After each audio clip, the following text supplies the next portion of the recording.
I remember and liked Fat Joe, but I didn't know he does these Instagram lives all the time, it seems like. And we'll get to it later. Yeah. Ben Simmons thing was hilarious, but that White Castle video that AU posted, just so good. I went to White Castles.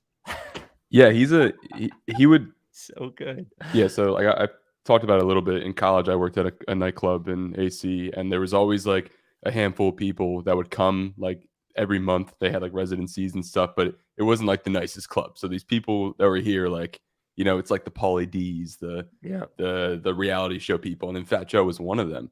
And I don't think he ever really performed. Like, he would just come hang out and like take pictures with people, and it just seems like he would he get paid to perform? Would he get paid to appear? Oh, right. Yeah, right. like Brody Jenner would do the same stuff, and Brody Jenner would like drink beer out of someone's shoe like randomly, which was fun. But yeah, I think my favorite thing about if you're watching this now, and welcome in, we'll get to the pod in a second. We're talking about this Fat Joe video that Andrew Onderberger posted about him just screaming about going to White Castle after a rap battle. My favorite part about it is that, and I don't know this because I just moved up here, and I'm not part of that culture, the rap battle New York culture. But his position that it is simply quintessential that a New Yorker go to White Castle. I didn't know that White Castle was like, is it a New York thing? I thought it was all over the place. We had one in South Jersey, but I don't know like what the reputation is by New York or anything like that. Guy Roach in the chat said he's the third way through the 3000 review pod. I'm curious what everyone's approach was. If they, like the people that listened, if they sat through the entire thing right away, if they're breaking it up into sections. Mm-hmm. Like what's the most popular approach to this episode? And like, are they paying attention? Are they doing it just to like feel like? By the way, people do listen to that pod. They don't listen quite to the levels of the other thing, but they do listen to that pod. And I think your inclusion of it, there were people that complimented your inclusion of it, made it go along a little bit faster. So that's good. That makes me happy. So we'll get going. Let's get going. Here we go. The Rights to Ricky Sanchez podcast is presented by DraftKings Sportsbook. Sign up for DraftKings Sportsbook by using promo code RTRS. It's brought to you by Big Barker Therapeutic Dog Beds. Get yours at bigbarker.com/Ricky. LL Pavorsky Jewelers, where Rights to Ricky Sanchez listeners go and get engaged. And Kinetic Skateboarding. Get free tunes for the life of your board with the purchase of any new snowboard. We are back from an extended break, but not everybody is back. Mike traveling back from the West Coast. We'll get an update on his situation. He will be back on Wednesday. So we have two guest co-hosts. First half of the pod is Mr. Paywall himself, Derek Bodner, first person ever to have 3 separate paywalls. So we'll talk to Derek about his third paywall, if Doc Rivers is an asshole or not, whether it'll get any better this year for the Sixers. So that'll be first half of the pod. Second co-host is Trista Crick. Trista, currently of BetMGM tonight on the BetQL network, formerly of Barstool. And if you're a Sixers fan, you simply know Trista as somebody who shit-talked Ben Simmons so much, it became her defining characteristic on the internet for a little while. So I love Trista to death. So Trista will be the second part of the pod. Also, while Trista's on, we have to hear Fat Joe give Ben Simmons an award for this year. Before we get going, I did mention our podcast sponsored by Kinetic Skateboarding. Look, maybe you got a $50 Visa gift card or cash for Christmas. You need somewhere to spend it. Kinetic Skateboarding, go there. I swear, if I did not have more, what's the word I'm looking for? Like, I sit and scroll through that store all the time, and I would buy every hoodie they had if I didn't have any, what's the word I'm looking for, CJ? What's the word I'm looking for? Like, if you don't eat bad food all the time, you have, a good diet. No, whatever. I love Kinetic. Go to Kinetic. You can use promo code Dave Silver for 9.1% off your first order on the website, kineticskateboarding.com, or free tunes for the life of your board with the purchase of any new snowboard. Without any further ado, Amos and the chef. Larry, sweetie, the man is here.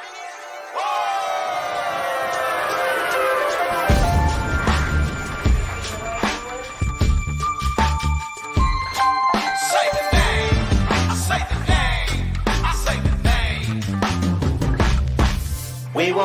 y'all. We were right. Even when it went wrong, we were right. We was right, y'all. We were right. So say the name. Say the name. We were right, y'all. We were right. Even when it went wrong, we were right. We were right, y'all. We were right. So say the name. Say the name. Say the name. Say the name. I say the name. I say the name. Say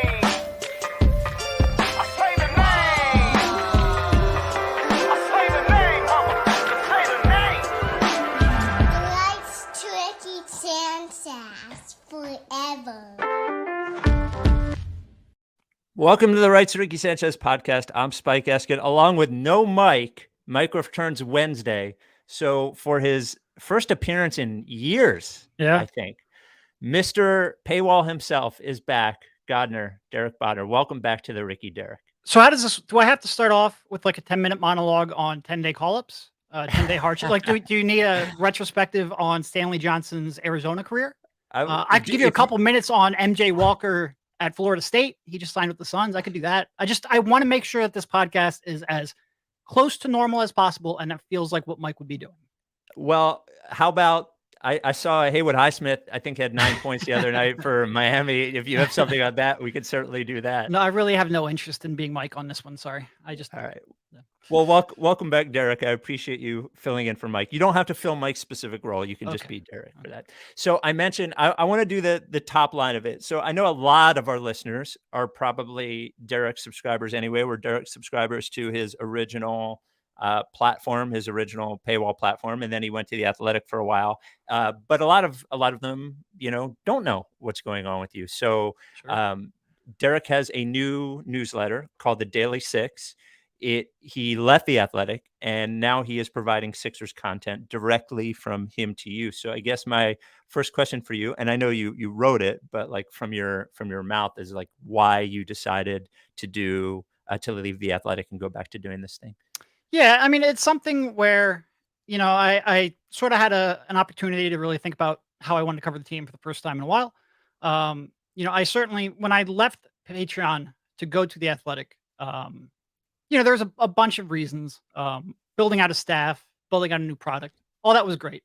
I think people sometimes look at The Athletic now and it's like this big media company, but back then, like there were, I think, 4 cities that had launched prior to me joining on. So like being able to launch that was great. A little bit of security, at that point in my career, I had just left my network engineering job like 6 months earlier, and I was real insecure about, being a full-time writer.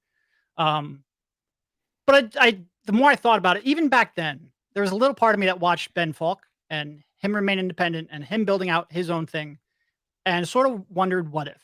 And as I got closer to my contract being up with The Athletic, I just really thought a lot about how do I want to cover the team and where can I do that the best? And over time, I think that answer became pretty clear. It just took me a couple of months to sort of summon up the courage to do so. It's a little bit of a weird spot because I feel like I'm supposed to sort of like trash The Athletic as I do this because that's how you sort of like differentiate your coverage. But I really enjoyed my time there. And I really enjoyed the opportunity I had there. But it just felt like a little more of a grassroots type thing where I want to get back to sort of focusing a little more on subscriber retention and like convincing, like when I sit down to write, I want to write something that will convince you to renew your subscription. Right. Whereas with The Athletic more and more, I felt like, how can you expand your reach? How can you reach people that don't know of you? Which I don't think is wrong. Like, I think it leads to a lot of really good feature writing. But in terms of the day-to-day minutia, team building, like I want to cover the team building aspect of a basketball team. And I feel like I can do that best here. And I think I'm just dumb enough to give it a shot and try it. And this is all I'm really awkward talking about myself. But it's it was a challenge. It was a challenge that's always been in the back of my mind. I think now is the right time. Yeah, I mean, what you're talking about as far as what their goal is as opposed to what your goal is like they're a company that is trying to grow and get bigger and sell the company and sell the company and do all those things. And that doesn't always. You've always got to constantly reach a new audience that doesn't know of you. And like I said, I just want to get back to how can when I sit down to write, I want to focus on how can I convince you that this subscription is worth it? And how can I convince you to renew? And I feel like being a smaller, leaner, independent shop is the right place to do that. Well, I do think there is something to what we do here. The reason I think it's so good that the Ricky is not attached to any bigger organization is that we will succeed or fail based on what we think is the best thing to do. And there is some now the difference between me and you in this particular thing, which is what I wanted to ask you about, is that if tomorrow the Ricky failed, I still have a job. Yep. Right. So how scared are you of doing this? I mean, you do have skills, right? If it failed, you could just go being back to a computer guy, or no? Sure, but that field evolves very quickly. Being out of work in that field for 5 years, I'd be starting from the ground up. It would not be. I would prefer for this not to fail. And it won't. I'm already at a spot where it won't. Yeah, no, it's terrible. Look, I think when I came to the decision months and months and months ago, there was a sort of like I was at ease for a couple months there, and it was probably not true because like the week before launching, I was in a panic. It was like, I started like looking at what I own, like, all right, I can eBay this. I don't really need this. And like you had a momentary panic. Look, like I said, part of the reason that I was comfortable going to the Athletic back in 2017 is because the thought of like, I woke up every day with the Patreon going, shit, today's the day they're going to unsubscribe. Like everyone's going to unsubscribe at once. It was terrifying. I do think I'm a little more comfortable now, both because I think the newsletter marketplace is a little more fully fleshed out. Because I think that I'm a little more comfortable where I am in my career. I know I'm going to continue to have access to the team and to the people who are involved in the league, and I have an audience. I don't necessarily need an outlet to have an audience like that. Hi, Rebel. Good to have my cat too. Yeah. But I'm just a little more comfortable to take this risk. And like I said, I think the Athletic is a good product, and I believe in what they're doing. But it was the right time for a new challenge. Do you ever wonder what would have happened if you just never went to the Athletic? All the time.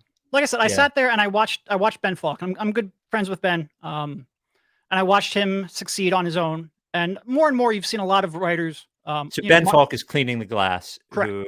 who was a former, NBA exec, president of basketball strategy, I believe is what his title was. And Cleaning the Glass, if you're not a subscriber, is a cool site where he's basically invented an entire new conversation around like statistics and what he counts and how he counts it. So there's the writing portion of it, but he's also built out like this entire other world. I was just giving some context about what Ben is doing. Right. Yep. Great site. Go subscribe to it. Useful both in terms of what he's done to help explain the game. And I think he's really talented in terms of explaining that. And also with his statistical tools. But yeah, I just saw him doing that. And I saw more and more writers, not necessarily, a little bit Mark Stein, a little bit Ethan Strauss leave to do this now with Substack, but even across other spheres, tech spheres, political spheres, there's more and more people are trying it. And I thought it was the right time. And so like I said, I was never going to go anywhere else. Like when I decided I was going to do this, I didn't like reach out to like ESPN or The Ringer or local places like NBC Sports. It was either I was going back to the Athletic or I was giving this a shot. So, well, good luck, man. The daily6.com is where somebody would go to subscribe. You can go to daily6.com/RTRS20 and get 20% off. Oh, there you go. 9.1% off your first order. With, 20% off. So is it thedaily6.com or just daily6? No, just daily6.com. I tried to get the because for some reason I feel like the is better. But the guy never responded to me with the domain. Spell out the word 6? Correct. Spell out the word 6. So actually, I'll do this before we get, because I want to start talking about basketball with you, because I actually want to talk about, but good luck. And I think, it's amazing that writing about one team for basketball can be a whole job, but like to doing any of this could be a whole job. Just when you think about it, when you take a step back, you're like, oh, that's kind of funny. But I'm glad that you've cemented yourself into a place where you can do this. And people obviously think a lot of, that the Athletics' growth in Philadelphia was in large part due to like what you did there. So you doing this, it's always neat to build something new. So I wish you nothing but the best in doing it. Launching the Athletic Philly, it truly was like, I think people don't realize how I don't want to say grassroots, but how small it was to Sure. take that. And there's no like national NBA staff behind it, and there's no really name recognition when you enter the market. That will always be something that I cherish in my career for sure.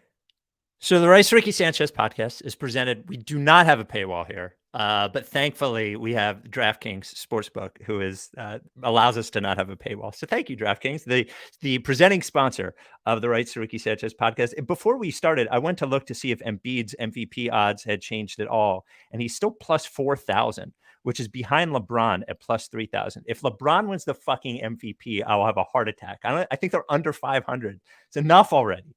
Fucking LeBron. Curry is the favorite at plus 115. Durant at plus 240.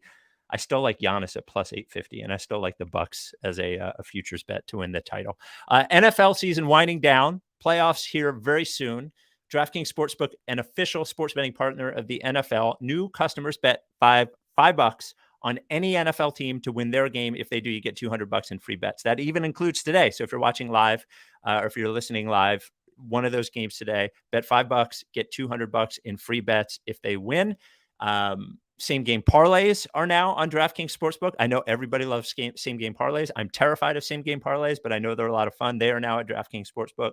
And of course, there's the casino there as well. So you can play blackjack when you're not doing anything, which is what I do. You can deposit your money whenever you want, withdraw whenever you want. DraftKings, safe, secure, reliable, and we love them. Download the DraftKings Sportsbook app now. Use promo code RTRS to bet $5 on any NFL team and win $200 in free bets if they win. That is promo code RTRS this week at DraftKings Sportsbook, an official sports betting partner of the NFL. Must be 21 or older, New Jersey, Indiana, or PA only. New customers only. Minimum $5 deposit, $1 wager required. One per customer. Restrictions apply. See DraftKings.com/sportsbook for details. Gambling problem? Call 1-800-GAMBLER. Okay, back to Embiid. Since coming back from COVID, has had a great stretch of great play. If you were to whittle down what the difference between Embiid right now compared to pre-COVID Embiid would be, what do you think he is doing best now that he wasn't doing then? Well, I think the obvious one is the jump shot. Like Yeah. that jump shot is going in, and that opens up the world for him. That first of all, it's unguardable. It opens up his driving lanes. It opens up passing lanes. It's really what set him apart last year in his MVP runner-up season, and it just wasn't there to start the season. And I thought the shots he was getting was fine, but that coming back is huge. And I think he's just moving a little bit better. He's into a rhythm right now that I don't know that he was earlier in the season. I think it might have been AU who mentioned this, but like I think a lot of times we talk about Embiid's window and we just assume that like it's a ticking time bomb. And look, he's a huge human being with lower body injuries, but it also might be true that we haven't quite seen the best of him yet. And he is playing at an MVP level since he's come back from COVID. And for as much as this team is frustrating and agonizing, that is still very, very exciting. Very exciting. Well, I've said this a bunch of times, and like it seems obvious, but a player's prime is where, like, you know, like your mental ability to play probably gets better and better as you get older. If you could play physically until you were 55, you would be a much better player than you were at 27. So the prime is this point where the mental part of the game has evolved to a place, and you still have the physical tools to do it. So I think the interesting thing with Embiid is he was such a special player physically at the beginning of his career. I think it maybe lulled us into thinking that his game was more dependent on that Sure. than it is, right? And I see him, I've always compared him to Ewing, but I see that face up, 17-footer that he has, that will never go away. Yeah. No, and know what I mean? he'll probably become a better shooter as time goes on. His understanding of the game and handling double teams will continue to get better. If there's one concern you have about him athletically, it's defensively, especially with the way the NBA is, especially with how tough it is, even for elite rim protectors to defend in the playoffs. You worry about that a little bit aging, but offensively, he should age fine. Yeah, I think so too. Who do you think, because before we talk about Maxey, if you were to pick any player in the NBA to be the perfect perimeter player to play with him, because we've talked about Harden and we've talked about Lillard, and we've been like, they'd be perfect. And I wonder if they are. Who do you think the most perfect perimeter player to play with him would be? Well, I mean, the cheat one is Steph. Oh, right.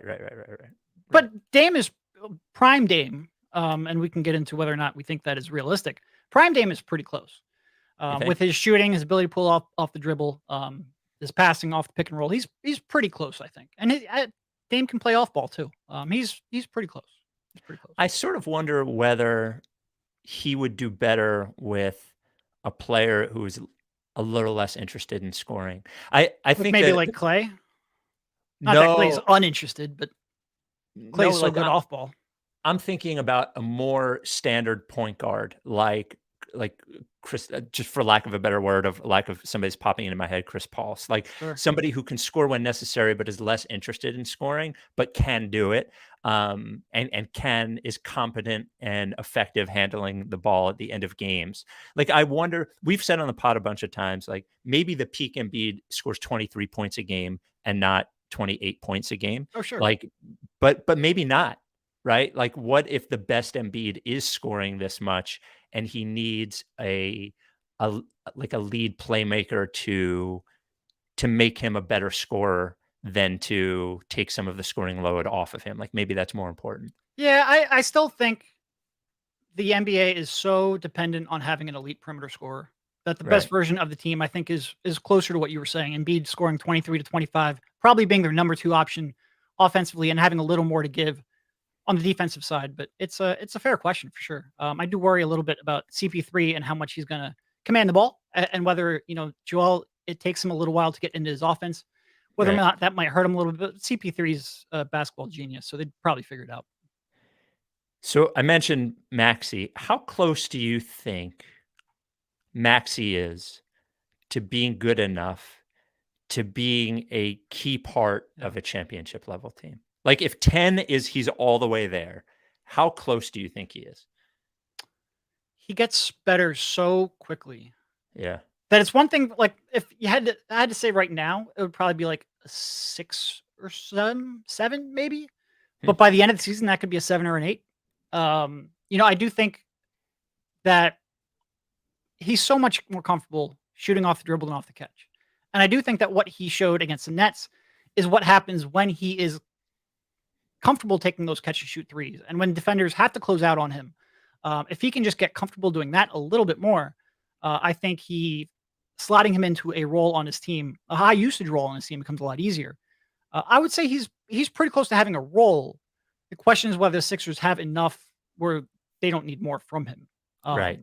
How much do they need from him? Right. Right. I've heard you talk about this before in the past. So I do think when you start like trying to envision what is his role on a championship team, the combination of being a poor defender through little fault of his own, but just the fact that he's a short guy, and also not having elite passing instincts, and also not being an elite off the catch shooter. When you start sort of like checking those boxes and filtering what other primary ball handlers can play alongside that, it becomes a little tough to find players who can. So I do worry a little bit that you're just going to need a little more playmaking out of him. And that's probably the part of the game that I still worry about the most. Yeah. Being the opposite side of Mike sometimes puts me in a more negative, seems like I'm being more negative than I am, when that is my question with him is, and I keep bringing it up. I always say, like, okay, well, what is the optimistic, here's who he is thing? And it's a very confusing sort of thing, because Mike says Kyle Lowry all the time, and I don't think he's like Kyle Lowry at all, really. I mean, he would have to become such a better point guard to be Kyle Lowry, is my concern. And that doesn't mean that I don't think he's good.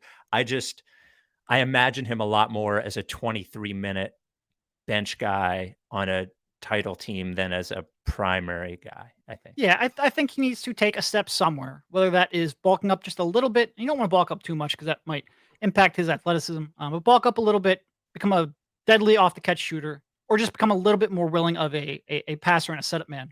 You'd like to see growth over the next 2 to 3 years in one of those aspects. And I think that the Nets game, he hit big shots, and it was a great game for him. He scored 25 points or whatever it was. But like, to me, watching that game makes it so evident that if he becomes like a real shooter, how much it changes things, because so much of him hitting big shots was him getting the ball in the corner and then hitting a couple of threes. But then all of a sudden when he hit them, then then all of a sudden they're scared of him shooting it, and it just changed things. And to me, it was mostly that in that game that was so eye-opening, as opposed to like his 2-man game stuff with Embiid. Yeah, he's so quick, like legitimately one of the fastest players in the league with the ball, and he has such good body control and touch around the rim that he doesn't need like a opposing player to close out completely out of control in order to get a lane. He needs like a defender to be leaning the wrong way just for a second, and a driving lane opens wide up. And when that happens, he is going to crush those. The world's going to open up for him. He's going to become a better off the dribble shooter or off the dribble scorer and penetrator, just because he has a little bit of an opening. So yeah, I'd love to see him embrace that off ball catch and shoot game a little bit more. I think that's a real swing skill for him. And I think he's becoming better. He's just not as comfortable as he is off the dribble yet. Before we get to like what's going to happen, I need to ask you about the Doc thing. So Doc, Keith Pompey asked Doc basically about them struggling with teams that had, most of their roster out after a win. He did it after a close with his Toronto game, right? And basically, like, Doc Rivers called it a dumb question, said, you haven't played basketball enough. Like the same horseshit that he's been doing for the entire time that he's been here. And I just think my question for you is, as a member of the media, not that I'm some like great media protector, but like the notion of answering somebody and saying, well, you haven't played enough basketball, that question is stupid, just feels so entirely disrespectful to me. And I wonder what it's like to be as a member of the media when you think that there's a possibility that the coach may answer you in a way that either doesn't answer your question or insults you. Yeah, I mean that to me is fine. I've been called far worse than dumbass, and it's a little worse having it done on a live post game, but whatever. Like I'll be called a dumbass many times in my life. But yeah, I do think it was completely out of line for him to do that, and it puts me in an awkward spot because I'm like sticking up for Keith Pompey, and that's usually not my go-to. Right. And also, like I think Doc is real sensitive to. Here's what I'll say. At one point in my article, when I talked about that, I said that he doesn't like being held accountable by people he doesn't think are qualified to do so.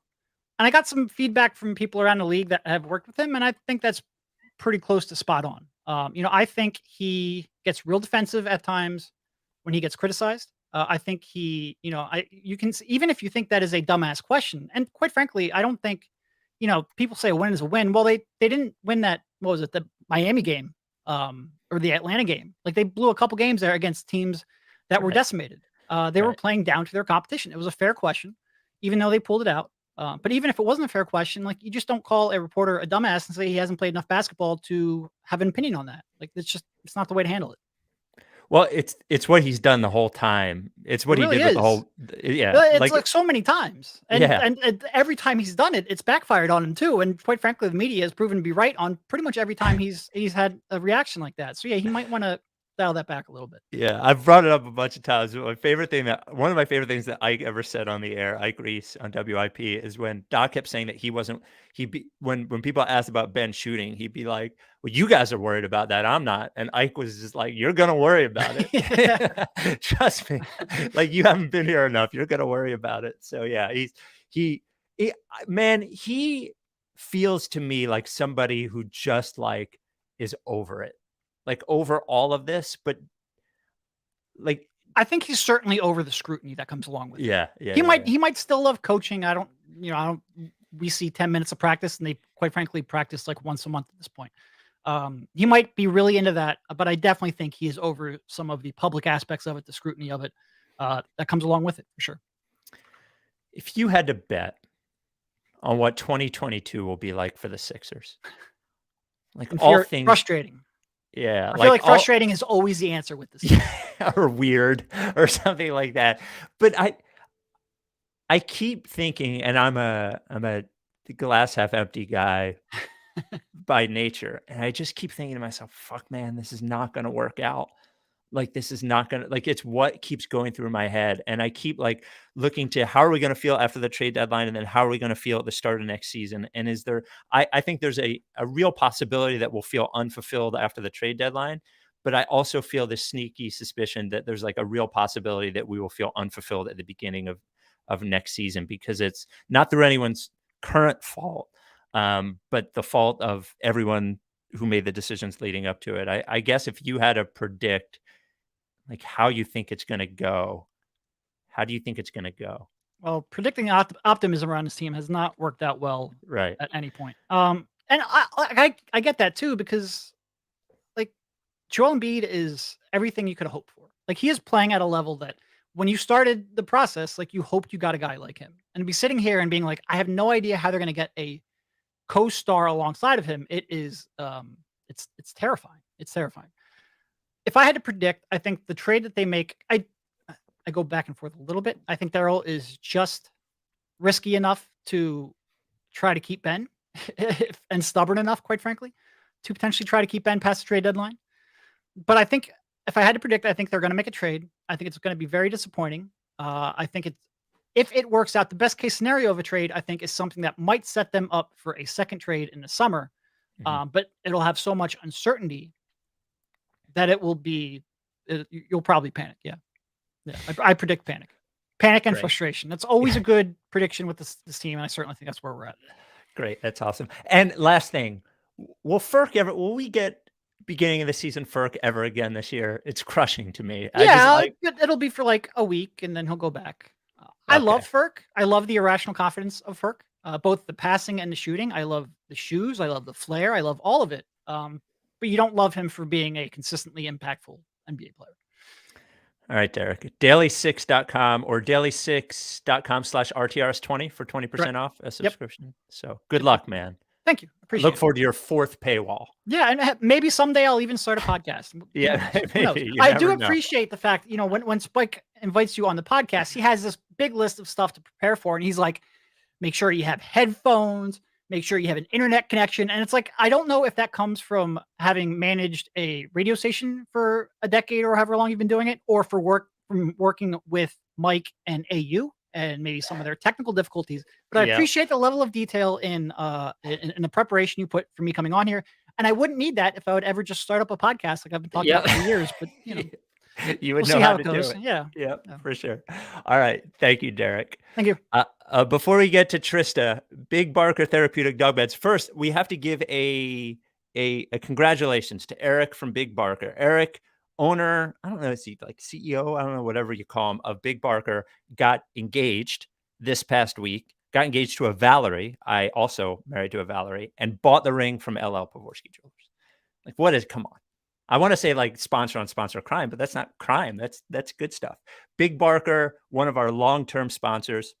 If you follow me at all, if you follow the pod at all, I care about pets and I care about dogs. And the reason I tell you about Big Barker dog beds is not just because they're a sponsor of ours, because it truly makes a difference. Most people don't think about the bed that their dog sleeps on. You see something on the internet, you see like it's scrolling Instagram, if you're in a pet store or something, and you're like, oh, that's plush. It looks comfortable. It looks like a pillow. Pillow would be comfortable to sleep on. Fact is, pillow is not comfortable to sleep on. A good mattress is comfortable to sleep on. And you've been having your bed sleeping on you're having your dog sleeping on a shitty mattress, and it's bad for your dog's joints. And that's where Big Barker comes in. And that's where Eric came in when he wanted to get a dog for his previous bed for his previous dog, Hank. And there was nothing good. So they came up with Big Barker, originally made for just big dogs, but now for every sort of dog. And the mattress itself is a real mattress. You can see this when you look at the pictures. It is engineered by experts to support your dog's joints, which will help your dog as your dog ages and gets into the age, like my age, where you start having arthritis. Rebel sleeps on a Big Barker, and Big Barker has been proven by PennVet to be healthier for your dog, improve your dog's quality of life. And if you are a dog owner, your only job is to improve its quality of life. Go to bigbarker.com/Ricky. bigbarker.com/Ricky. If you go there, you will not only get the Big Barker dog bed, you'll get the 2 processed pup patches. You can iron them on, or you can do whatever you want with the patch. If your significant other won't let you have a dog bed with a Rights to Ricky Sanchez patch on it in the middle of the house, I understand that as well. 10-year warranty. The foam doesn't flatten, or they replace it for free. 1-year at-home trial. If you don't like it, if your dog won't sleep on it, that's fine. They will give you a free refund and also pay for the shipping back. Handmade in the USA. Big Barker Therapeutic Dog Beds. All right. Woof. Now we bring on our second. Oh, CJ, you there? Okay. Woof. Oh, Wolf. There Woof. you go. All Yep. right. There you go. Thank you. Thank you for the wolf.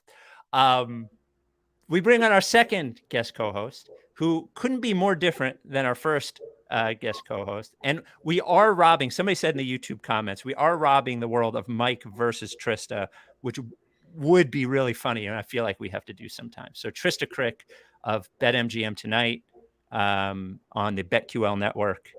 Welcome. And also host of Heat Check. NBA Also host of podcast, Heat Check. Yep. Which in this case is probably more relevant. I don't know. I know you guys are sponsored by DraftKings, but so I don't know how much gambling content you guys put out. I heard some of it in the show, but NBA podcast, if you want to hear me slander, like I throw stray bullets at Philly pretty much always. Like I literally just did a New Year's resolution episode for Friday. Yeah. And it was like, I really am looking for every single NBA team to make strides, to feel better about 2022, except for Philly. Except for. So I was wondering when I had you on. Right. Okay. So Heat Check as well. I was wondering if I had you on, if I was going to get like, if you think about this in a wrestling way, whether I was going to get shoot Trista, like Trista, or work Trista, or, like if I was going to get only slander Trista. And it looks like I'm getting the second. I think you're going to get a little bit of both. Okay. Because what I wanted to do is if Sixers fans know you, or not if all of them know you, but a lot of them know you from basically like clips on Twitter of you slandering Ben Simmons. Yep. As Barstool Trista, right? Yep. So my first question to you, because it happened again with Golden State, right? Because you said like Golden State wouldn't start. What was what did you get? So Andy Liu from Light Years podcast said without Clay, and me and Andy, he's been on the show a bunch, him and Sam Esfandiari. So the reason that I even put anything out about it is because it was his tweet. He said, even without Clay, the Warriors should start 9-1. And like we saw the Warriors last year, and I'm like, 9-1, this team will not be. Like this is hilarious. This is the delusions of grandeur that the Warriors fan base has gotten used to, and this is just not the same team, and it's so wrong. I actually think if they go to the finals, if they win it, like apparently the Light Years podcast guy said that Steph saw the video. And like one of his friends was interacting with that video a lot during the summer, even as they started the year. Like nobody really thought they would go 9-1. And Steph saw it, and they were down big in that 10th game at halftime, I think to the Hawks. And Steph like came out and went nuclear. I think he had 50 points that game. So if they end up winning it all, I think I should be I think I should be in the parade. See, you taking this is an old sports radio trick of you taking credit for the player playing well by saying that he wouldn't play well. I guess true question. What is it like for you to have something like that, whether it is the Simmons thing or it is the Warriors thing, like catch fire like that and being on the other end of it? Because like it's horrifying to me. I'm curious what it's like for you. I think it's a little bit of both, right? Like I think once you start it's fun and it's a viral moment that of course like elevates your profile. Like that's so huge. When when Ben went crazy in that Jazz game and then it disappeared in the fourth quarter, I'm sure you remember. And then you ended up losing that Jazz game without Joel Embiid. And it's Ben's most efficient game he's ever had. He's a scoring threat. And I still call him a bum. Sixers fans, of course, like losing their mind because in their heart, like a small part of them agrees. And like, I think that they like know what his deficiencies were and they thought that maybe they could find some balance. And then it turned out to be 100% right, of course, in that Eastern Conference semi game, which is what I had been saying for so long. So in some ways, it's like you're waiting to be vindicated. Like, in some ways it's right. And then on the other side with the Warriors, like you realize, wow, this has really gone like so wrong. Like this is gone. This is like maybe the worst take. Or when I said 11 games in the season last year, like Bucks will never win the title as currently constructed. You know, when you live in the world of predictions and hyperbole, and you're maybe one of the biggest mushers in the NBA, like the things that you say could go completely opposite so fast, which I find to be hilarious. Yeah. So well, that's the question that I wanted to get to, like, or that's the feeling. Cause I actually said the same thing about the Bucks. Like my take on the Bucks is that no one was ever winning a title with Chris Middleton as their second best player. And I was like, oh, well, there they go. Like, what are you going to do? But you think it's funny when it goes wrong?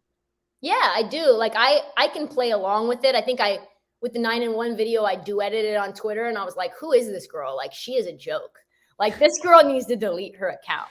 And I'll own it. Like, I'll say, even with the Chicago Bulls, I had no idea they would be number one in the East. I don't think anybody else did either. But when you plant your flag in something vehemently and it goes so wrong, you have to just laugh and outwardly make something more content to be like, listen, hand up. Like, what a trash take that was.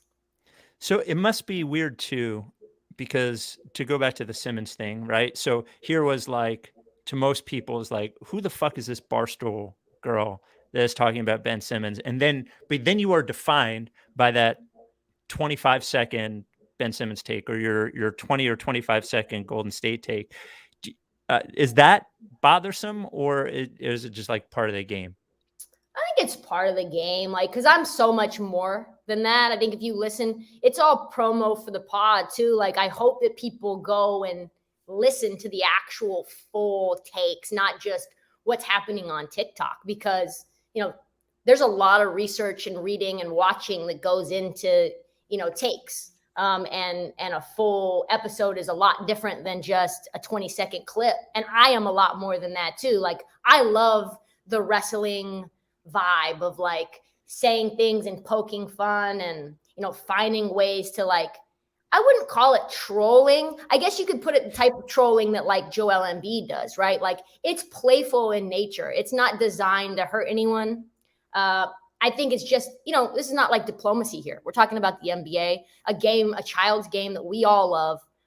And like, yeah, I hope people find more complexity in me than those moments. And I think the fact that I was at Barstool at the time made it a lot worse, or made it a lot more polarizing. And me being a woman, of course, like, that speaks with such confidence. Like, if you go back to that Bucks take where I said they would not win the title 11 games in, like, you would believe they never won the title. Like, if you listen to it now, like, they didn't win, you know, like, because that's the amount of confidence. And people at Barstool hated it too. Like, we have a lot of Philadelphia fans in those walls. And so it was coming at me externally, and it was coming at me internally, which made it even bigger. Why did you, I don't know if you've ever, why did you decide to leave Barstool then? Like, it's such a big platform, right? And it seemed to at least fit part of your personality. So why did you leave? I think it was a bunch of different reasons. One, like, there's a lot of stars there. You know, you've got Dave, you've got Dan, you've got PFT, you've got some other people who have been in the building a long time, and they get the spotlight. I still believe, and believed when I walked in those doors, I am as big. My personality is as big as the stars within those walls. And I want to be treated as such. And I want to be seen as such. But there's just so much real estate to go around. And when you come to a company like Odyssey and me and you meet, I think you agree. Like, I think when we sat down, like, you see the potential. And so I want to go to a place that allows me to grow into that spotlight. And you see how Pat McAfee grew once he left. I think it's the perfect starting ground, but I don't think the company is in a place where there can be another in the sports realm, that is another Dan or Dave that comes out of there. That's more mainstream. That's not just niche within the Barstool walls. I think, like, it's not like you should have to tell your origin story all the time, but I think I remember even texting CJ, who is our producer, like, after I had lunch with you, before you started working for Odyssey, we met, and I was like, I walked away, I was like, man, she's the fucking, like, real deal. Like, I remember telling people that afterwards, and I wish, you're so good at what you do at tweaking people.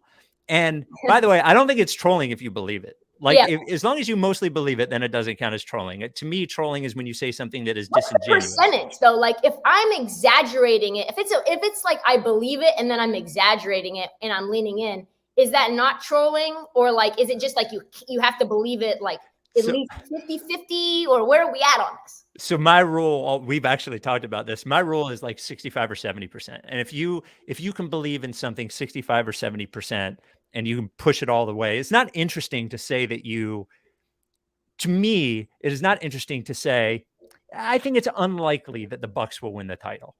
Like, it's unlikely that every team will win the title, right? I mean, like that's not interesting. It's more interesting to say they won't, even if you understand that I think we all understand as grown-ups that there is a percentage chance that you understand that the other side could happen. Right. So, do you ever like talk about like how you got to Barstool, like your just sort of like your origin? By the way, the Bucks were a shoe print away from not going to the Eastern Conference Finals. I just want to say, like, I wasn't so off. Right. Well, I say all the time about the Sixers, you know, when they got to the finals years ago with Iverson, like the step over doesn't happen if a shot that Vince Carter takes is like 3 inches shorter. Right. You know, like, so, but they did get to the finals and they did win the title. So shoe print or not. It did happen. It did. This season, like I don't count the bubble title for the Lakers. I wonder what this title is going to be looked upon as because of what's going on in the league right now. I'm just sort of curious what you think. Man, it depends, right? Like how much COVID in like ravaging will we see in the playoffs? Will we see just a lack of testing? Like you see, and we can go back to the origin story after this, but because I haven't really addressed it a ton, and I certainly could. But well, I didn't know if you wanted to. That's why I went a different direction. I wasn't picking it up. Sure.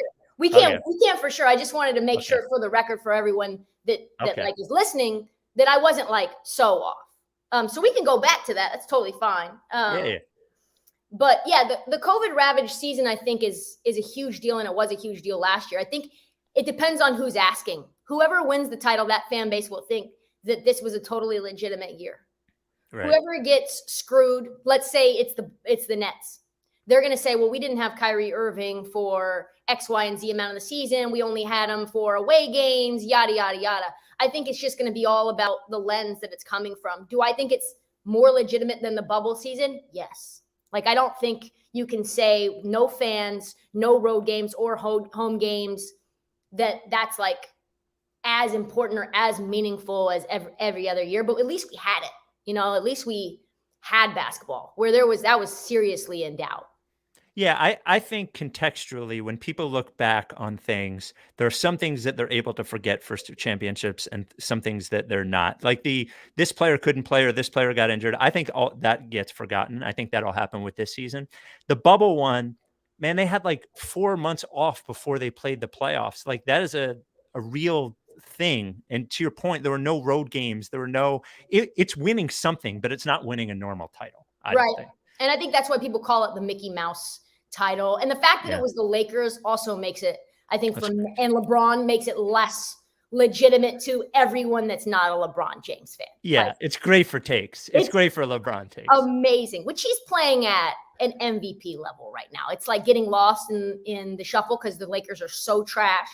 And like what's been going on with them has made no sense and never made sense with that trade. I think so much of that is like Rob Pelinka just being not very qualified for this job, and LeBron kind of pushing him to do what LeBron wants to do, which just kind of speaks to Pelinka's spine or lack thereof. But yeah, I think LeBron at 37, putting up 42 points, 41 points against the Blazers in 29 minutes. It's just unreal. The efficiency for him to be able to play 1 and 5. Like, I don't know, like Jordan couldn't play, and I'm a Jordan stan, right? Like I fall into the Jordan camp, but Jordan couldn't play 5 defensively. Like, I don't know that there's anybody as versatile as LeBron from like an offensive and defensive standpoint. I guess like Magic could play 5. Yeah, I think that's why his his best. The Comp. best LeBron was the Miami one, Yep. I think, because to your point about Pelinka, Miami was the only place that he couldn't just sort of like force his will upon the roster and force his will upon the locker room and force his will upon how they play. Like somebody else said, this is what we're going to do. And I think it made for the best version of LeBron, I would say. Yeah, Pat Riley wasn't going to allow LeBron to push him around like Pat Riley does what Pat Riley wants to do. Trade for Russell Westbrook. Well, hold on. Before we get to the origin story, I have one more ad. So let me do the ad. Oh, take that. Then origin story. LL Pavorsky Jewelers was our first sponsor. LL was bragging on Twitter yesterday because he sold Eric from Big Barker his engagement ring. Well, we celebrated that happened. And then LL bragged that Adam Kasabi, also another one of our sponsors, went to LL. And then LL was bragging that Kornblau, another one of our sponsors, went to LL. He is truly everyone's jeweler. He reminded me via text or updated me. We're now over 250 engagement rings sold to Rights to Ricky Sanchez listeners. Wow. I know. Isn't that wild? That is some pull. Yes. I mean, I tell you what, like that's a lot of dough. That's another thing is maybe we should consider raising his rate. Yeah, I think so. The CPM, whatever the ROI on that has got to be way outperforming what they thought. For sure. My wife's her cousin just got proposed to with an LL Pavorsky ring. So congratulations to Susan and Joey. But we give him credit. He was our first sponsor. He hassled us into sponsoring us. We were so against having a sponsor that we took his money and we donated it to charity the first year and a half. That was the only sponsor we had. So, but LL, everyone goes to LL. Everyone that goes to LL is thrilled. Everyone is happy. Everyone gets treated like $1 million, whether you're spending $1 million or not. I don't think Ben went to LL for his engagement ring, but I am hoping that LL would have turned him away. That is what I'm hoping. So our first sponsor, only by appointment only. If you are coming in for an engagement ring, by appointment only, this is good for you. By the way, he can do it online too. Eric was telling me he comes up with these like graphic illustrations or like these like moving illustrations of what the ring will look like. Just reach out to LL. 215-627-2252 is the phone number. You can email him, lee@llpavorsky.com, or tweet at him @llpavorsky. You can see his unhinged Twitter account that celebrates every Sixers win by taking a screenshot of Twitter of the Sixers win. It's truly the strangest thing I've ever seen. And also supports our charities, Coded by Kids and the Providence Animal Center. Thank you, LL Pavorsky Jewelers. Your origin story. So how far back do we need to go? Well, I don't know. The like we're like went to college for caddying is like a weird thing. Yeah. So I grew up playing basketball my whole life. Ended up getting a caddy scholarship because I saw the Evans, the name of the scholarship is the Evans Foundation or Evans Scholarship. And the piece of paper was on the floor of the basketball court when we were practicing. And I just picked it up because I slipped on it. And I look and it's like full ride scholarship to college. I grew up like so poor, like the poorest family in one of the poorest neighborhoods in Portland. And, my mom, overvalued, I would say, like us getting a plan by 6th grade to go to college. So I see this, I tell her about it. I'm in 9th grade and I end up like caddying and working at a golf course all through high school to get basically a full ride, full tuition, quarter room and board scholarship for caddying. Caddied at a course called Bandon Dunes Golf Resort, like number 2 in the country public golf course underneath Pebble Beach. So like to come up in a neighborhood that's, very different than the golf industry is basically like why I am who I am. Like I grew up as one of the only white kids in an all black neighborhood in Portland, which is, it's like a strange paradox in itself. Right. And then you're in this like golf community, which is like a totally different culture altogether, like right. Fortune 500 executives that I'm caddying for.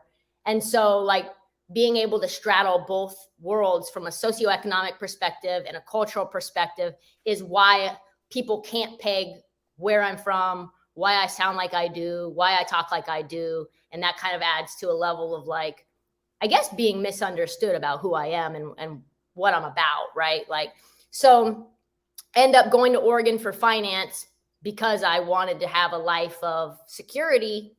Was in that 5 years, hated it. And my high school had a broadcasting program, a radio program. That was my major. It was like a tech program, and ended up like reaching out to that teacher who got me back into media. And then, long road of me taking jobs for free. I worked for Comcast, Sportsnet. That's how me and Chris Haynes, NBA insider, became friends. Like, it was his first job. It was my first job covering the Blazers. I was covering a D3 team, Portland State. And so, yeah, like, did that, moved to LA, slept on couches, literally went on couchsurfing.com and just like was sleeping on floors in LA. Very sketchy thing to do, by the way. Is couchsurfing.com a website? Yes. Yeah. Yeah. And so is it to find people's couch to sleep on? Is that yeah, what like it is? it's a thing for international people around the world to like find community, and you can stay around the world for free. And so I did that in LA. Like, I packed up my car, told no one, literally didn't even tell my own mom because I knew she would think it was a terrible idea. Because this guy in LA was like, hey, you're never going to make it out in Portland, Oregon. Like, never. Like, you will never get a real job in media. Whether that's true or not, I don't know. So I packed up, moved to LA. Every item I had was in my like car. Told my mom I was living in LA, moving to LA, like when I was in the Grapevine. Like, so maybe like 100 miles from Los Angeles. She's freaking. She's apoplectic, like, come back. This is ridiculous. I don't know what you want to do. Like, are you trying to be what did she say? Do you want to be a pageant girl? Like, why do you want to be on camera? This is like so ego driven. And yeah, like, I ended up 5 years in LA, just struggling, freelancing, trying to figure out a way. And I met through a friend, Nick Kahn. Nick Kahn's a very famous broadcasting agent, represented Max Kellerman, Skip Bayless, like Michelle Beadle, Callan Cowherd, list goes on and on. He, of course, was never going to represent me, like little old me, but he was like, listen, what I would do if I was you, you've already made it this far. Like, this is the first step. The next step is a lot easier. You should reach out to every single person who's a president or in every media sense, like whether that's digital, whether that's print, regional, national, whatever. If you can get to a president, all you need is theirs. Okay. They don't have to have anybody else sign off, just them.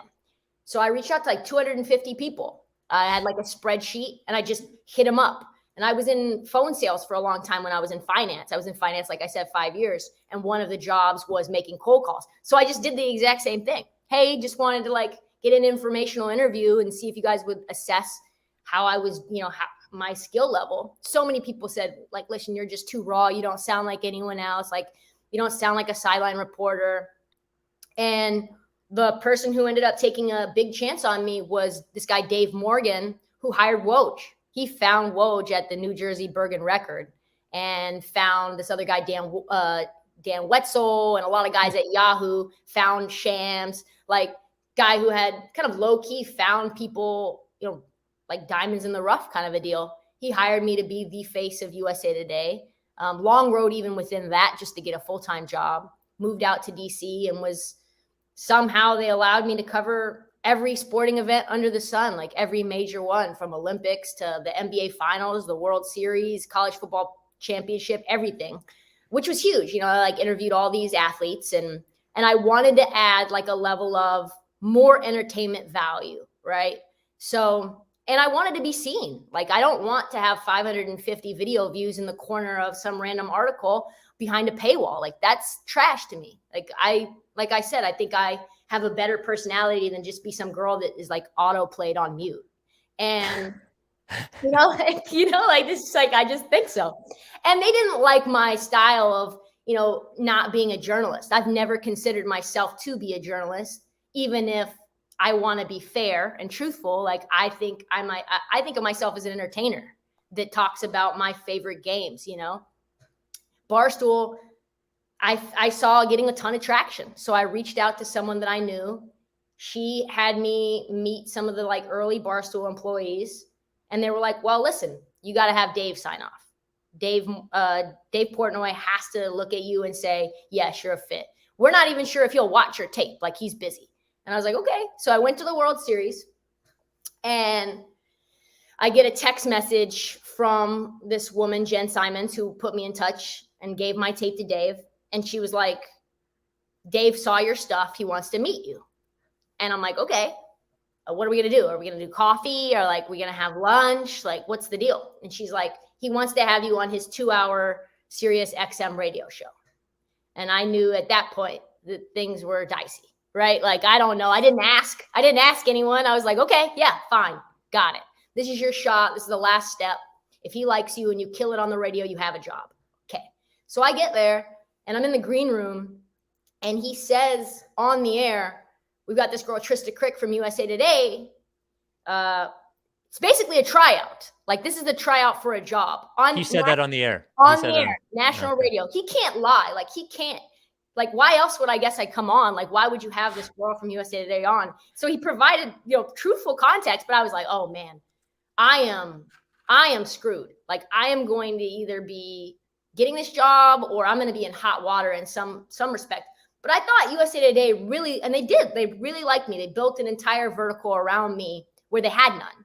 And I had a lot of pull. And so I was like, oh, worst case, like, what do I go to HR and I get like a slap on the wrist or whatever. You're at Barstool and okay. Like, I went on the radio and I did an interview.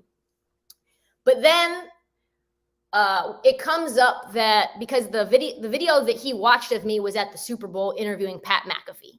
And so at that same Super Bowl, that was the one where Dave got dragged out.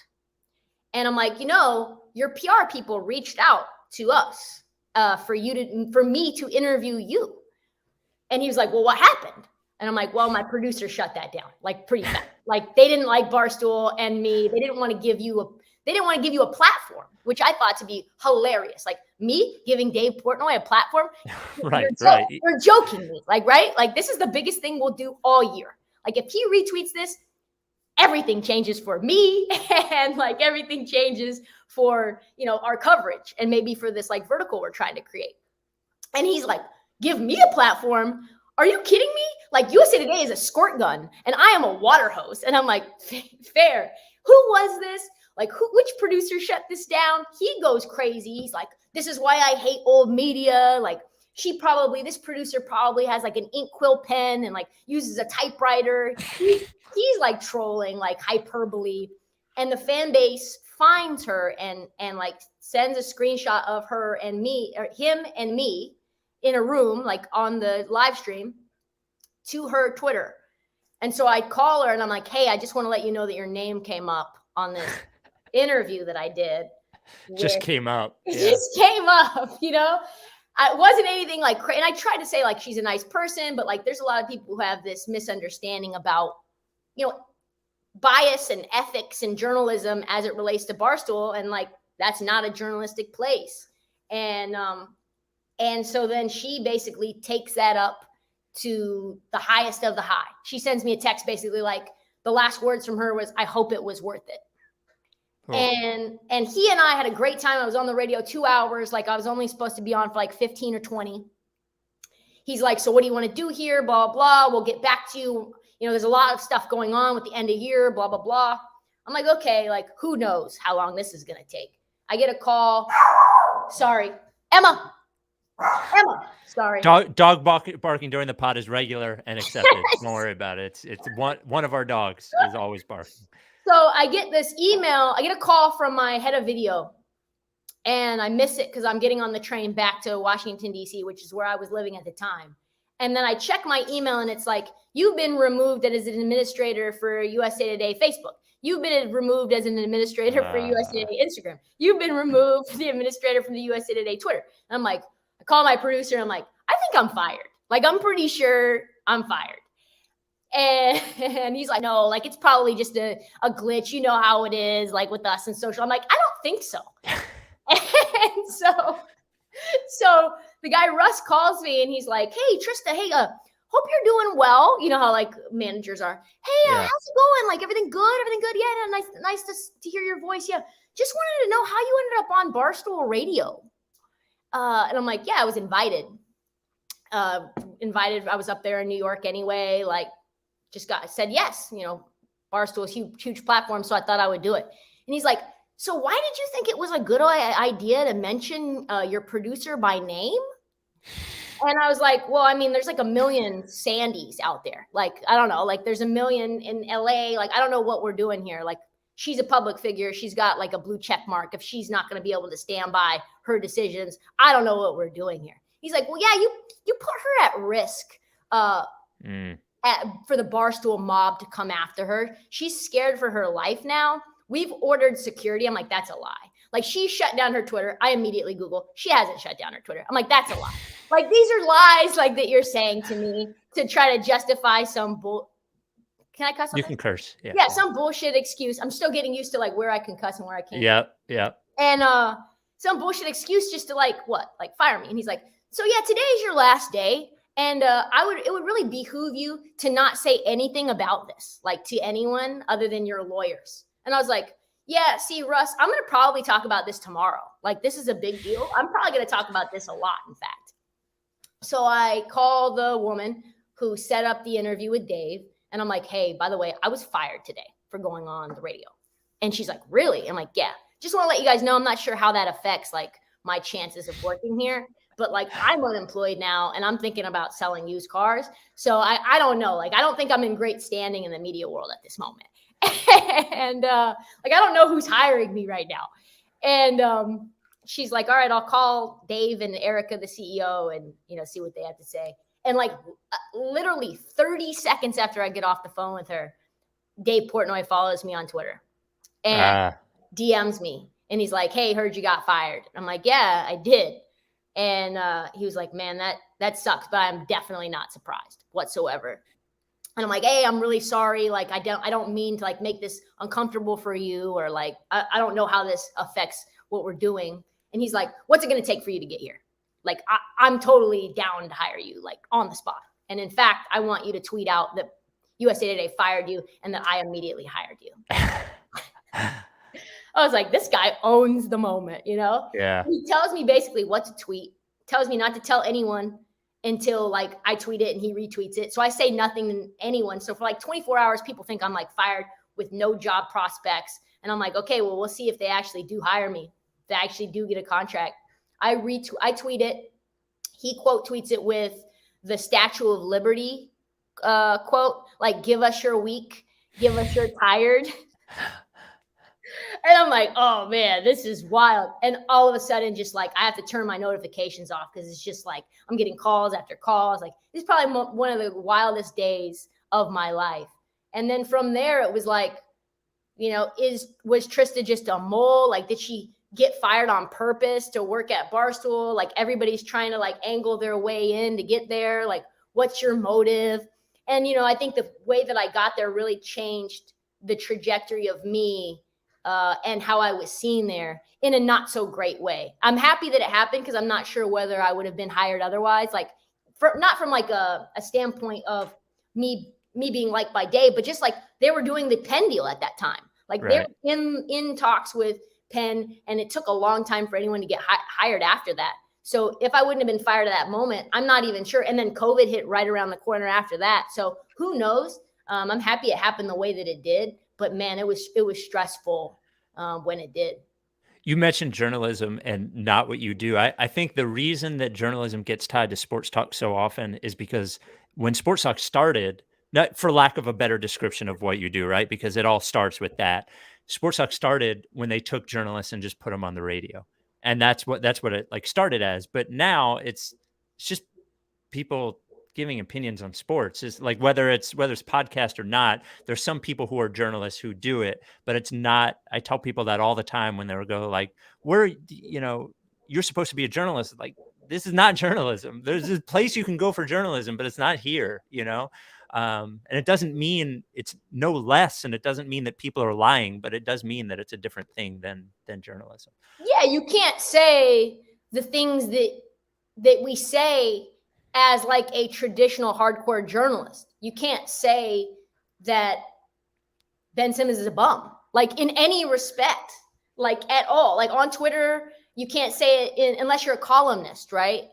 Or you're a journalist with a sports talk radio show. So before I wanted to ask you about Ben, I want to ask you about Embiid, and then I have like two general NBA questions. Do you have time? I have plenty of time. I have like carved out my day. Until 1 o'clock, I have carved out my day for you. Okay. All right. First of all, CJ, could you play Big Pun? Not Big Pun. I'm sorry, Fat Joe. Yeah, Fat Joe. Rest in peace, Big Pun.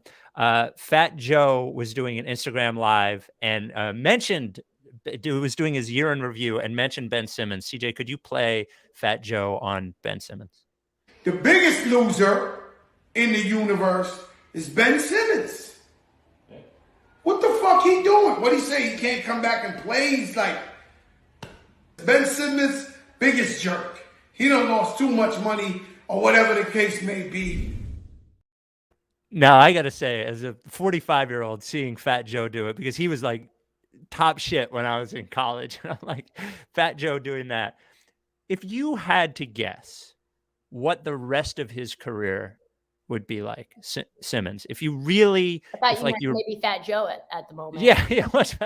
Well, Fat Joe's clearly on a good track. I think we can agree on that. On Simmons, what do you think is going to happen with him, like his career? Hyperbole aside.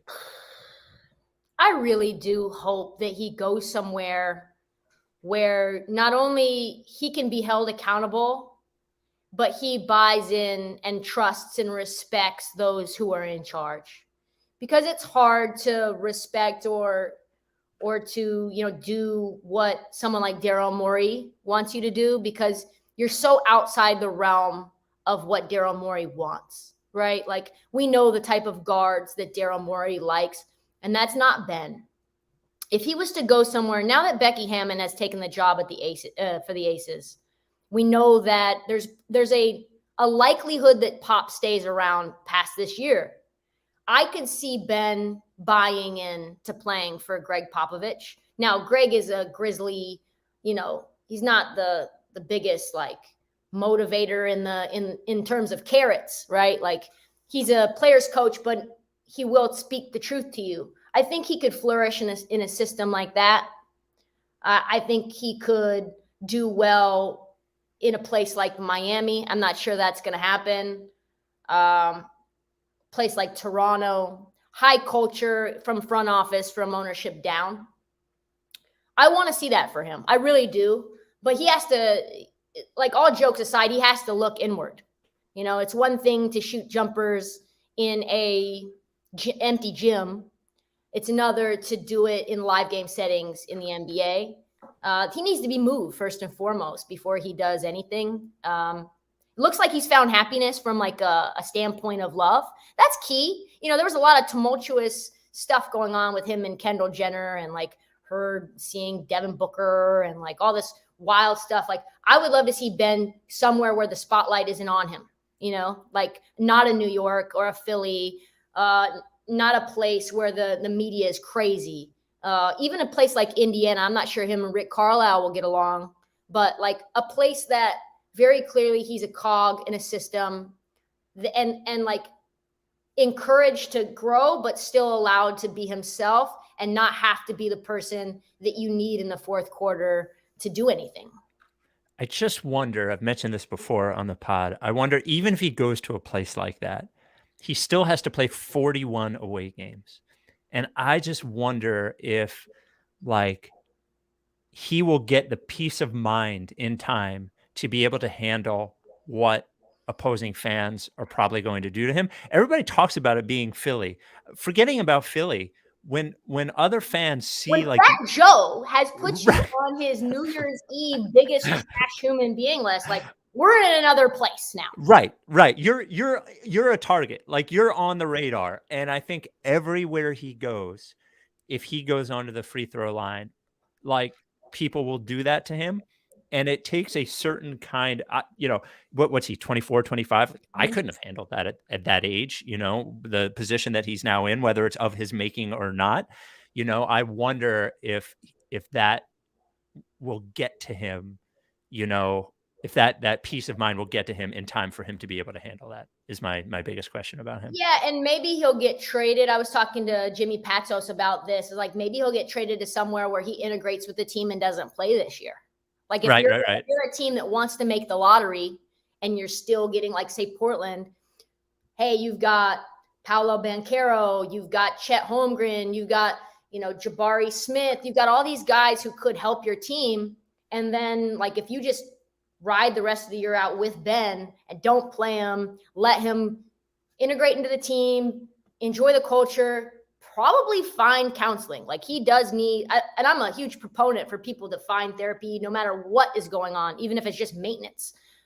He definitely needs to get some ego strength because bad things are coming, like you said. And he has to figure out a way internally to be able to handle that. He could benefit from some time at Barstool. Like that strengthened me a lot. That toughened me a lot, where I call myself a nuclear fish now. Like you can't bother a nuclear fish. I've already been in Chernobyl waters. You can't bother me. Can you imagine if Ben Simmons, if his announcement was, I'm joining Barstool? What a heel turn. A heel turn for a guy that just took a heel turn. That is like the ultimate one. Oh my God. So who do you think's a better player, Joel Embiid or Nikola Jokic? So it's so tough because if Joel Embiid was healthy all the time, I would say Embiid. It's on the margins. They do things differently. I think what Nikola Jokic has the highest player efficiency rating in history right now. This year. Like only matched by Wilt Chamberlain. So that's sort of, but also Joel Embiid has missed a third of the season with COVID. I give the nod slightly to Joel, but the only thing that scares me is he just falls on the ground so often. Like he's got such a history of injuries. Like, he's probably going to miss a quarter or more of the season. And I guess you don't care if he shows up and does what he did in the playoffs where he was just an Iron Man. They're not helping him at all. Best ability is not availability, Kevin. Yeah. We have a saying. We are anti best ability is availability on this podcast. No, I wouldn't go that far. Joel Embiid is clutch in huge moments. He's a dog. I give the nod slightly to Joel, but his injury history does worry me, and the fact that he's on the Sixers organization that's not giving him a ton of help. Yeah. It's really sad for a group of people who have been through like the last 8 years of Sixers basketball, 9 years of Sixers basketball. I had a realization on a pod. Now I tend to be more pessimistic than most. And I just was like, one day I was just on the pod and I was just like, this is not going to fucking work out. It's not going to. It was supposed to, and it could have, but the last 5 years have fucked everything up. And I think they've just given themselves so little margin for error. You always have to get lucky to win a championship, but I just think they're going to have to get like so much luckier than they needed to have to get. And the decision-making has just been poor. It's like up there with some of the decision-making is up there with my guy, Neil Olshey. Like Neil Olshey has made bad decision after bad decision for the Blazers in a way that like, wow, we could have had Donovan Mitchell. Like he was there for us. Like right. Mikal Bridges would be, really nice piece right now on this team, like not taking obviously like Markelle Fultz was consensus #1 overall pick in like draft boards, but like Jason Tatum would be nice right now. Right. Trading for Ricky Rubio would have been a nice move. Like you need somebody who can distribute and play make and is a smart guard, or hell, like trading for Kyle Lowry last year, doing whatever you could to trade for Kyle Lowry last year might have helped you, choosing Jimmy Butler over Tobias Harris and Ben Simmons, complaining about Jimmy Butler might have helped you. Like it's just one decision after another. And maybe that like it was impossible to get Harden because Morey and his relationship with Tillman Furtada was so soiled. But like that would have been an important move. Do whatever you can to get him there's only like a handful of playmaking point guards and you could have done something to get one of them. And then the drafting, of course, has been disappointing as well. I always say about Fultz, everyone says he was consensus number one. Well, he wasn't number one to at least one person because Danny Ainge could have taken Markel Fultz and he decided not to. I don't care how many picks you're getting. You don't trade the number one pick for other picks if you think that the guy that you're going to get at number one is a number one type guy. And Danny Ainge clearly not without fault, but he didn't think Fultz was number one. And like we had heard things from inside the Sixers that after they worked Fultz out, even the Sixers were like, we're not too sure, but they were too worried to back out at that point. So, and of course, like there's a lot to be said for how injured guys have gotten when they've gotten to the Sixers. Like there's a lot of chatter around the training staff. I don't know enough about what's going on inside those walls to know how much of that is true, but you know, that deserves a closer look as well. Yeah. Yeah. There was a lot of finger pointing with a lot of different training folks. And it was even for us, like there were people that Hinkie were put in there that they had questions about. There were people that Colangelo put in there that there were questions about. I think it was a lot of bad decision making and some bad luck mixed into one. So for you, what do you think the future is? Short term, intermediate term, long term?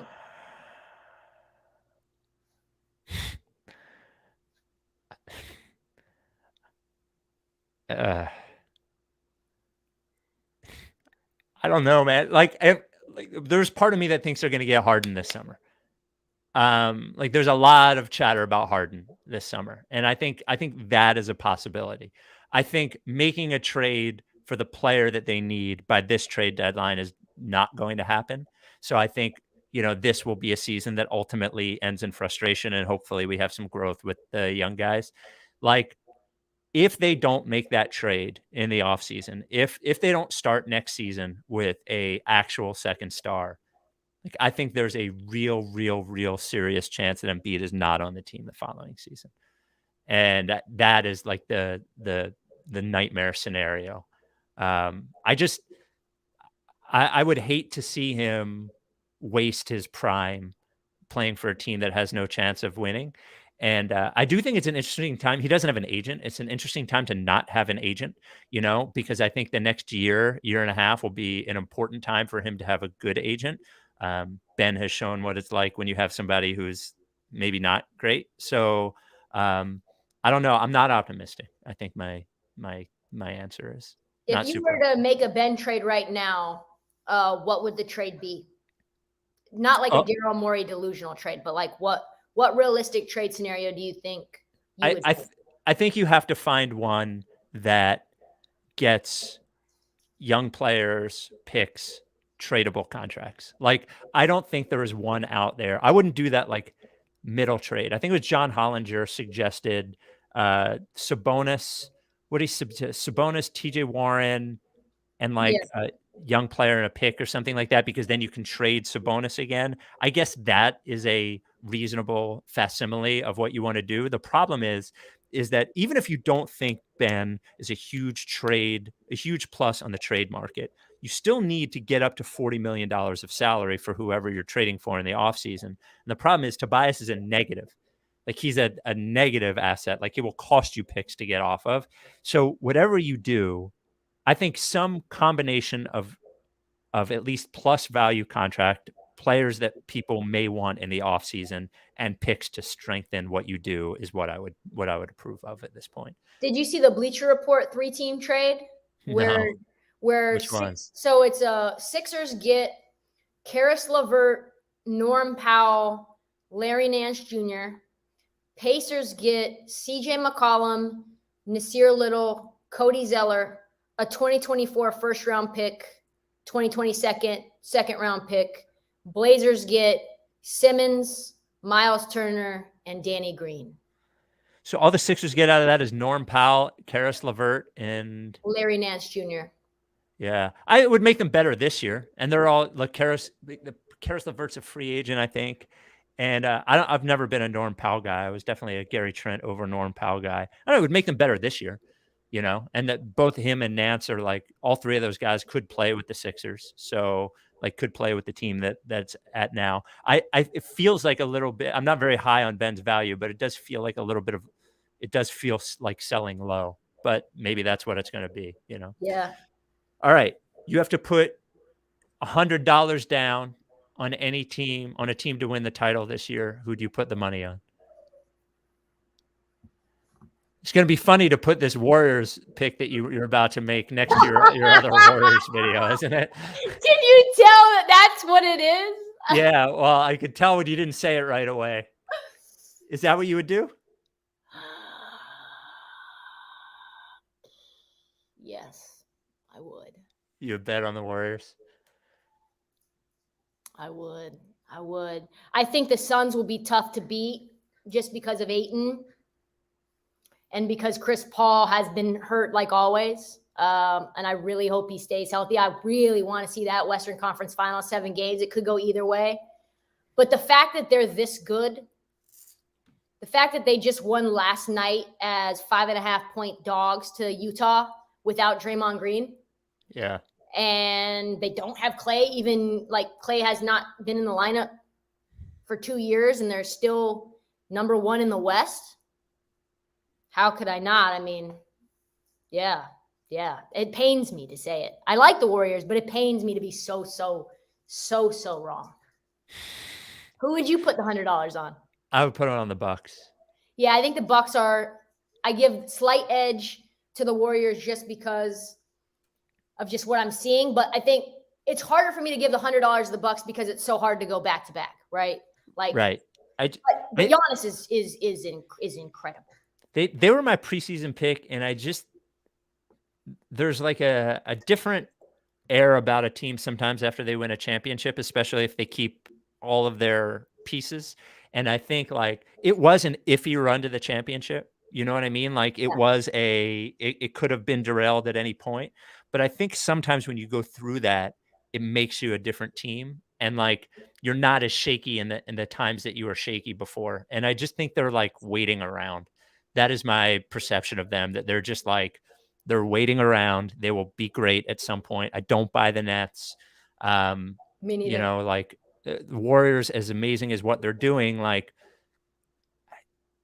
I don't know. I would bet on the Bucks if I had a bet. The Bucks are a matchup nightmare for the Warriors just with Giannis. Like Giannis is, I don't know who guards Giannis pretty much on almost any team. You basically just have to try to like outscore them, which the Warriors I'm sure could. I'm like in love with the thought of Drew Holiday, Steph Curry matchup. Like in love with the Dante DiVincenzo and Drew blitzing Steph and like him turning the ball over 12 times. Right. I can't wait for that matchup. And then like also they get Dante DiVincenzo back, right? And they'll get Brooke Lopez back in time for the playoffs. Maybe. It's not a bad bet. That's to say they said it like well ahead of schedule. Oh, really? Brooke Lopez is? Okay. Mm-hmm. It's always weird. It was a back thing with him, wasn't it? He had back surgery. Yeah, always weird with a back thing. Yeah. Well, I appreciate all your time today. This was fun. Yeah. And so Heat Check is the pod, and BetMGM Tonight is the show, which is every night. It's really hard to jump into a show with two people who have already been doing a show with Ryan and Quentin. Yep. And it seems like you guys have like it happened very quickly. So, you know, it seems like you guys have fun. It happened in the test. Like I could tell in the test show that we did that there was chemistry already pretty much baked in with just the personality types. Like me and Quentin hated the Browns. Ryan was on the over on their win total. And I'm like, listen, like find someone that loves you as much as Vegas loves the Browns. And like Quentin's like, yes, you know, and then we were just kind of off to the races. So yeah, no, it's been a good fit. Looking forward to more growth and more stuff going on in the new year. Well, thanks for your time. Appreciate it. Thanks for having me. I love the background in your room for those who right. Yeah. Look at me. I actually put up stuff on the walls in one of the rooms of the house, and it ended up being the one that's it's on the so internet. hard to move in and decorate. It's like so hard. It looks like you've been living in that room for years. Well, it's exactly when we moved in August, I took the exact same stuff that was in this room, in the room that I did the podcast in the other one, and put it in this room. So I didn't have to think about it. So that's good. Thanks for having me, Spike. Yeah, of course. All right. We'll see you on the internet. See you on the internet. Bye. Yeah.